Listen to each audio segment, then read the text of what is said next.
श्री कृष्ण द्वारा अर्जुन को दिए हुए गीता के उपदेश के कुछ सुंदर तथ्य। गीता के 11वें अध्याय में संजय धृतराष्ट्र को बता रहे हैं श्लोक नंबर 35 में, जो कुछ अर्जुन ने देखा ठीक वैसा ही संजय ने देखा।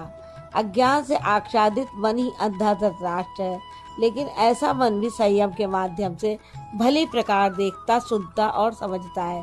केशव के इन वचनों को सुनकर किरीटधारी अर्जुन भयभीत होकर कांपता हुआ हाथ जोड़कर नमस्कार करके फिर श्री कृष्ण से इस प्रकार गदगद वाणी में बोला।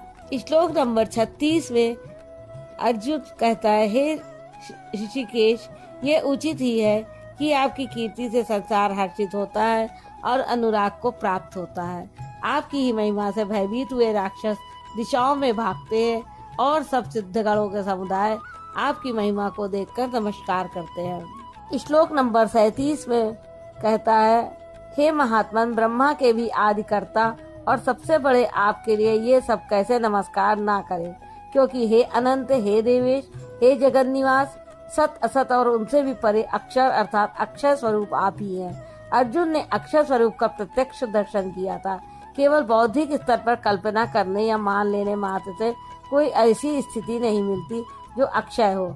अर्जुन का प्रत्यक्ष दर्शन उसकी आंतरिक अनुभूति है। श्लोक नंबर 38 में अर्जुन बोलता है, आप आदि देव और सनातन पुरुष हैं। आप इस जगत के परम आश्रम और जानने वाले हैं, जानने योग्य है तथा परम धाम है।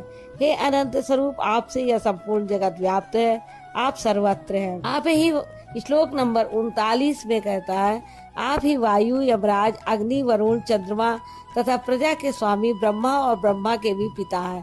आपको हजारों बार नमस्कार है, फिर भी बार बार नमस्कार है। अतिशय श्रद्धा और भक्ति के कारण नमन करते हुए अर्जुन को तृप्ति नहीं हो रही है। श्लोक नंबर 40 में बता रहा है, कह रहा है, हे अत्यंत सामर्थ्य वाले, आपको आगे से और पीछे से भी नमस्कार है। सर्वात्मन, आपको सब ओर से ही नमस्कार हो, क्योंकि हे अत्यंत पराक्रमशाली, आप सब ओर से संसार की व्याप्त किए हुए हैं, इसलिए आप ही सर्वरूप और सर्वत्र हैं।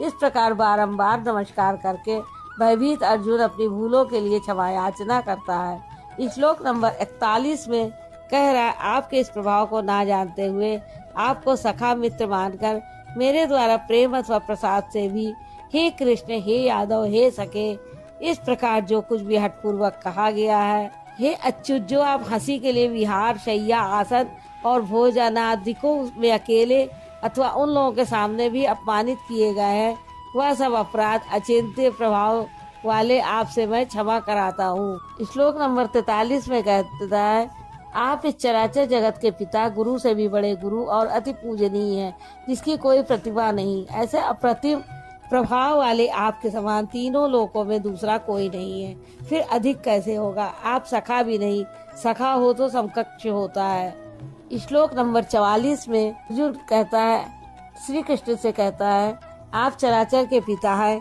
इसलिए मैं अपने शरीर को भली प्रकार आपके चरणों में रखकर प्रणाम करके स्तुति करने योग्य आप ईश्वर को प्रसन्न होने के लिए प्रार्थना करता हूँ। हे देव, पिता जैसे पुत्र के, सखा जैसे सखा के और पति जैसे प्रिय स्त्री के अपराधों को क्षमा करता है, वैसे ही आप भी मेरे अपराधों को सहन करने योग्य है। हमने कभी हे यादव, हे सखे, हे कृष्ण कहा था, समाज के बीच अथवा एकांत में कहा था, भोजन के समय अथवा सोने के समय कहा था।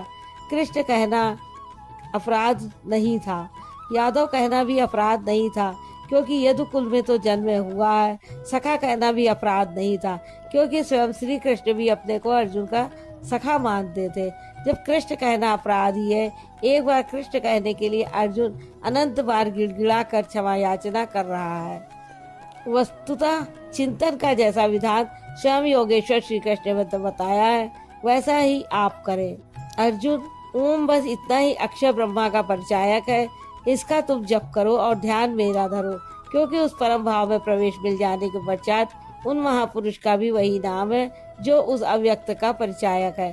प्रभाव देखने पर अर्जुन ने पाया कि ये ना तो काले हैं, ना गोरे, ना सखा है, ना यादव, यह तो अक्षय ब्रह्मा की स्थिति वाले महात्मा है। संपूर्ण गीता में योगेश्वर श्री कृष्ण ने 7 स्थलों पर ओम के उच्चारण पर बल दिया। अब यदि आपको जप करना है तो कृष्ण कृष्ण ना कहकर ओम का ही जप करें। राधे राधे।